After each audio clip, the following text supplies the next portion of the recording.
আজ বাদলা দিনের সন্ধ্যায় ভূষণ্ডীর শ্মশানে চিতার উপর মৃতদেহটা দাউ দাউ করে জ্বলছে। মৃতের প্রিয়জনেরা সেই জ্বলন্ত চিতার দিকে চেয়ে শোক কান্নায় আচ্ছন্ন হয়ে পড়েছে। এমন সময় হঠাৎ সেই জ্বলতে থাকা চিতার মধ্যে থেকে মৃত মানুষটা উঠে বসল এবং এই দৃশ্য দেখে তৎক্ষণাৎ একজন বয়স্ক লোক বলে উঠল, কানু মার, বাঁশের বাড়ি মার, মেরে শুইয়ে দে। নষ্টা মেয়ে মানুষ, হ্যাঁ, শনিবার মরেছে তো তাই দোষ পেয়েছে রে। আচ্ছা কর্তা, মেরে একেবারে শুইয়ে দিচ্ছি কর্তা, কিন্তু তুমি তোমার নিজের বৌমার সম্পর্কে এমন কথা বলছো। বলবো না তো কি আর করব। মরণের আগ পর্যন্ত কতজনের সঙ্গেই যে জুটেছিল সে কি আর আমি জানি না। কানু ডোম বলল, চুপ করো কর্তা, চুপ করো।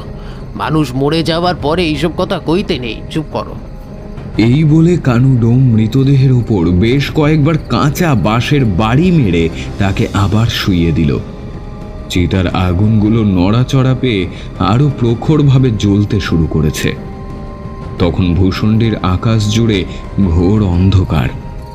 মহাশূন্যের দিকে তাকালেও দেখা যায় না একটা নক্ষত্র। বোধহয় মেঘের ঘোলাটে কালির পোঁছ ঢেকে ফেলেছে তারাদের মুখ। চারিদিকটা কেমন যেন নিস্তব্ধ।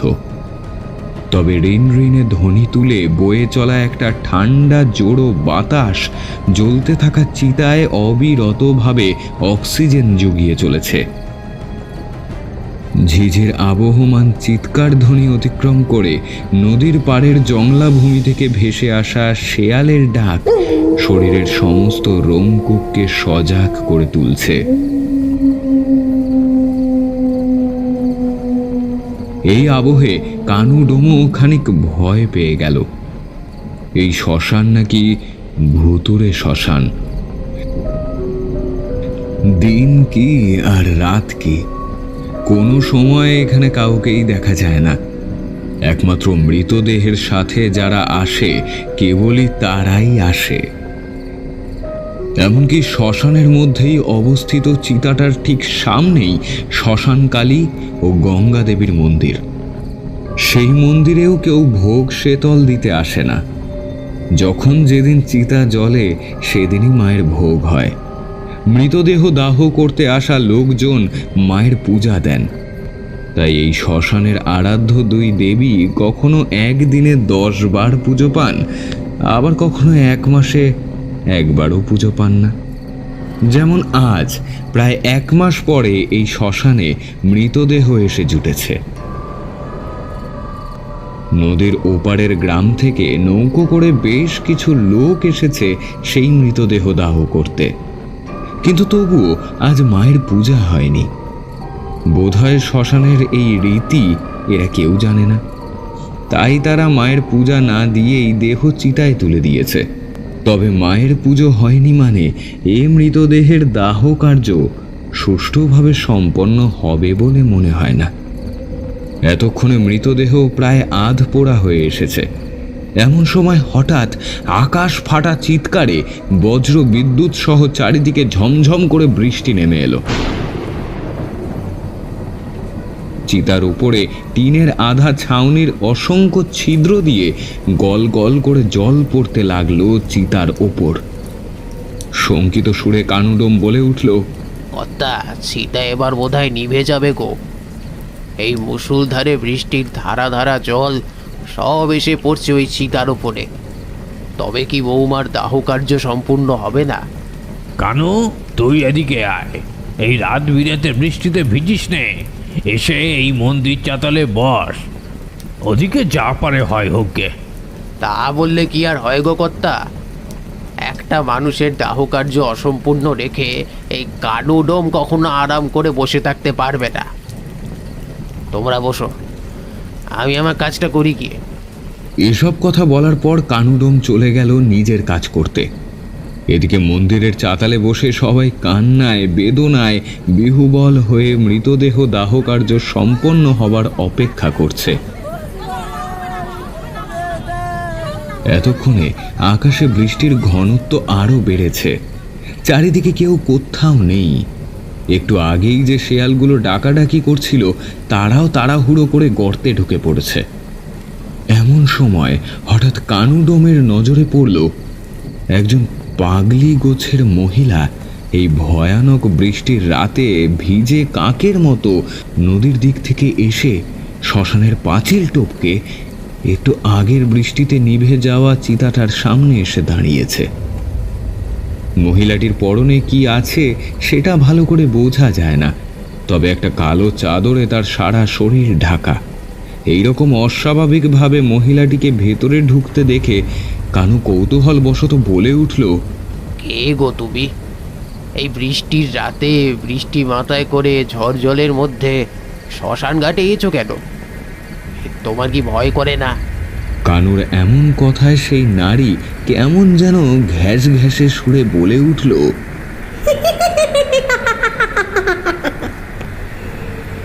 কেন ভয় কিসের?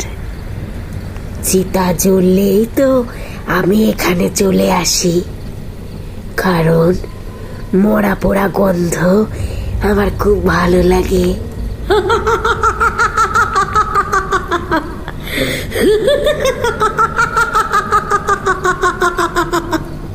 মহিলাটির মুখে এমন পাগল সুলভ বক্তব্য শুনে কানু খানিকটা ভুরু কুঁচকে তার দিকে চেয়ে রইল বটে, কিন্তু তার পাল্টা কোনো প্রশ্ন করল না।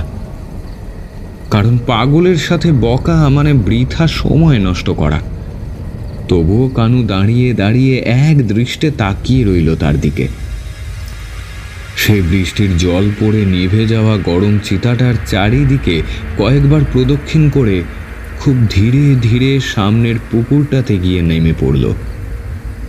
সেদিকে আর কোনো গুরুত্ব না দিয়ে কানু আধপোড়া মৃতদেহটার দাহকার্য সম্পন্ন করতে চিতার ওপর আরও কিছু শুকনো কাঠ দিয়ে সবেমাত্র আগুন দিতে যাবে, এমন সময় সে দেখল চিতার ওই পাশে স্তূপাকারে জমা হয়ে পড়ে থাকা পোড়া কাঠ কয়লার ডিবির পাশে যে পুকুরটা আছে, সেই পুকুর থেকে গোসাপের মতো কেউ একজন 4 হাত পা বেয়ে ডাঙায় উঠে আসছে। তার মুখ থেকে ভয়ানকভাবে গর্জনের একটা আওয়াজ বের হচ্ছে। কি বিভৎস দেখতে সেই প্রাণীটাকে! গোসাপের মতো হাত পা সবই আছে, কিন্তু মুখটা গোসাপের মতো নয়, বরং একটা আস্ত মানুষের মুন্ডু লাগানো হয়েছে সেই গোসাপের শরীরে।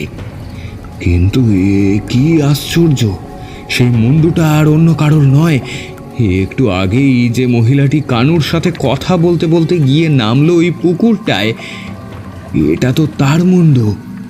এবং সেই মুখ থেকে ক্ষণে ক্ষণে বেরিয়ে আসছে লকলকে বড় একটা লালায়িত জিভ, যা দেখে কানু ভীষণ ভয় পেয়ে হাতে একটা বাঁশ নিয়ে সেই প্রাণীটার দিকে এগিয়ে গেল।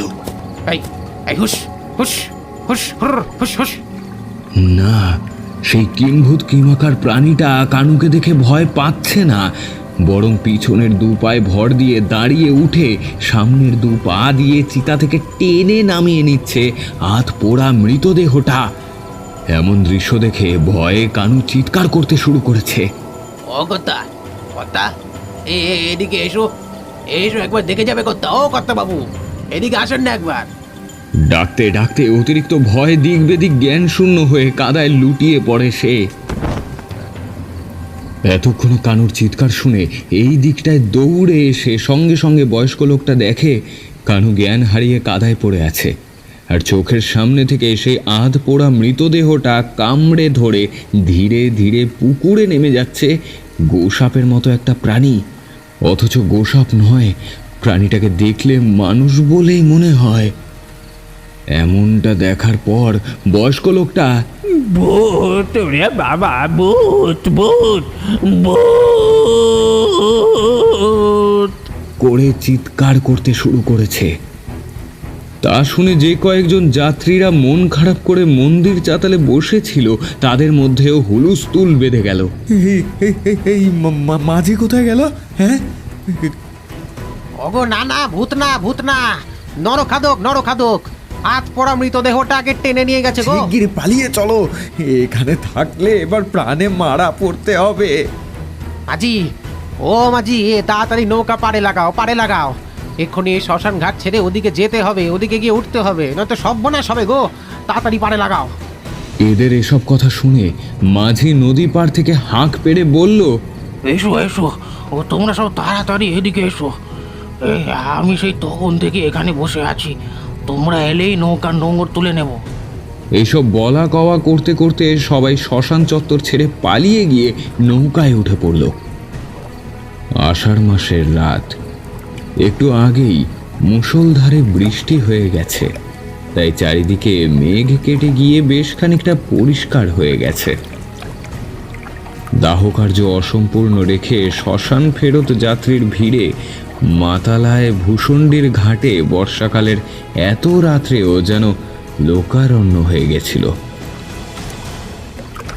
নদীর এই দিকটায় এই পথে খুব একটা নৌকো চলে না, নতুন পথ, তাই দুজন মাঝি বেশ ভয় পাচ্ছিল। ভয় পাবে নাই বা কেন? মধ্যরাতের এমন নদী ভরা জোয়ারি ঢেউ দেখলেই ভয় যে কোনো মাঝিরই বুক টলটল করে উঠবে। অতঃপর সবাই নৌকায় উঠে যাবার পর মাঝি নৌকা নদীতে ঠেলে দিয়ে এক লাফে নৌকার উপর উঠে বসে বলল, বলো রে হরি বল, বলো রে হরি বল। মাঝির সাথে সাথে নৌকো ভর্তি যাত্রীগণ তারাও সমস্বরে বলে উঠল, বলো রে হরি বল, বলো রে হরি বল, বলো রে হরি বল। তাদের সেই ধ্বনি এই মাঝরাতে নদীর দুই তীরের বনভূমিতে লেগে প্রতিধ্বনিত হয়ে ফিরছিল। নিচে মাতাল শ্রোতা মাতলা উচ্চস্বরে ক্রূর হাস্য করে বয়ে চলেছে। মাঝি এবার হেসে বলল, হায় হায়, শেষে কিনা তোমরা ভূতের ভয়ে দাহকার্য অসম্পূর্ণ রেখেই পালিয়ে এলে। এতক্ষণে মাঝির কথায় সেই বয়স্ক লোকটা বলল, আর উপহাস করিসনি বাবদন, আর উপহাস করিসনি। নিজের চোখে আজ ভূত দেখলুম রে, না দেখলে হয়তো বিশ্বাস করতে পারতুম নি। তো সে কি বিভৎস দৃশ্য! ওই দশা দেখেই তো আমাদের কানুটো মূর্ছা গিয়েছিল। তৎক্ষণাৎ মাঝি বলে উঠল, আমার সামনে কই কখনো ভূত প্রেত পড়ে না তো, হ্যাঁ? কেন বলেন কর্তা? একবার পড়লেই হয়, হ্যাঁ? ভূতের বাবা মা উদ্ধার করে দেব, হ্যাঁ। এইসব বলা বলি করতে করতে নৌকাটি এগিয়ে চলেছে চিংড়িখালির ঘাটের দিকে। এদিকে প্রবলভাবে শোনা যায় মাতলার গর্জন। এই তো মাতলার বিশেষত্ব। 12 মাসের মধ্যে 7-8 মাস এই নদীর মাতাল রূপ বিরাজমান। এতক্ষণে আকাশের মেঘ কেটে গিয়ে বেরিয়ে এসেছে চাঁদের ফুটফুটে আলো। তা দূরের 1-1.5 মাইল প্রশস্ত বালুকা রাশির ওপর পতিত হয়ে চিকচিক করছে। তবে এই নদী আষাঢ়ের এই সময় লগ্নে রাক্ষসীর মতো ভয়ঙ্করী। তাই আজ দুই পার্শ্বে 4-5 মাইল পিঙ্গল বর্ণ জলস্রোতে পরিব্যাপ্ত হয়ে বিপুল স্রোতে নৌকাটি বয়ে চলেছে। এই আষাঢ় মাসের মধ্যে আবার কখনো কখনো হড়পা বানও আসে। 8-10 হাত উচ্চ জলস্রোত সম্মুখের বাড়ি ঘর ক্ষেত খামার গ্রামের পর গ্রাম নিঃশেষে ধুয়ে মুছে দিয়ে আশেপাশের সমস্ত গ্রামগুলোকে প্লাবিত করে দিয়ে চলে যায়। কিন্তু সে হড়পা বান সচরাচর আসে না। 20 বছর আগে একবার এসেছিল। এমন সময় হঠাৎ তরি খানিকটা দুলে উঠল। কানুর জ্ঞান ফিরেছে কোনো রকমে। উঠে বসেছে সে। কানু আফিম খাওয়া মুরগির মতো ঝিমুতে ঝিমুতে বলে উঠল, এই কিরে মাঝি, তোরই এমন দোলে কেন রে? এই বে, সবাইকে কি আজ একসাথে জলের তলায় নিয়ে যাবি নাকি রে বাবা? মাঝি সবাইকে সাবধান বার্তা দিয়ে বলে, যে যার জায়গায় সব মার খাপটি দিয়ে বসে থাকো, একেবারে নড়াচড়া করুনি গো। মাঝির কথা শুনে সবাই খুব গুরুতর হয়ে উঠল। সবার কপালেই স্পষ্ট হলো একটা চিন্তার রেখা। নদীর জল ফুলে উঠছে, শোঁ শোঁ করে বাতাস বয়ে আসছে। মাঝি হঠাৎ চিৎকার করে বলে উঠল, হরি বল, হরি বল, হরি বল, হরি বল। এই মাঝিকে অনুসরণ করে নৌকার সমস্ত যাত্রীগণ সবাই একে একে সমস্বরে চিৎকার করে বলে উঠল, হরি বল, হরি বল, হরি বল, হরি বল, হরি বল, হরি বল, হরি বল। কিন্তু সহযাত্রী চম্পার মুখ থেকে তখন আর হরিনাম বের হলো না। মাঝি তার দিকে এক দৃষ্টিতে চেয়ে আছে। মাঝিকে এইভাবে চম্পার দিকে চেয়ে থাকতে দেখে বয়স্ক লোকটা বলল, তরি ডুবতে বসেছে, সবাই হরিনাম গাইছে, আর তাই মুখে হরিনাম না নিয়ে এই রকম চোখ বড় বড় করে চেয়ে আছিস কেন পোড়ারমুখী? হ্যাঁ, তুই জানিস না নদী পথে বিপদ হলে হরির নাম মুখে নিতে হয়? এমন কথা শোনার পর চোখ বড় বড় করে বীভৎস আওয়াজে সে গোঙাতে শুরু করেছে। এমন পরিস্থিতিতে কানুডোম বলে উঠল, কই ন্যাংড়া বাঁধা মশালটা কোথায় গেল দেখি? এই বলে কানুডোম হাতে ন্যাকড়া জড়ানো মশালটা নিয়ে কেরোসিন ছিটিয়ে একটা দেশলাই মারতেই তা দাউ দাউ করে জ্বলে উঠল এবং কানু সেই জ্বলন্ত মশালটা কম বয়সী বিধবা মেয়ে চম্পার সামনে ধরতেই চম্পার চোখ দুটো বন্ধ করে হিংস্র কামটের মতো দাঁত বের করে বীভৎসভাবে চিৎকার করে উঠল।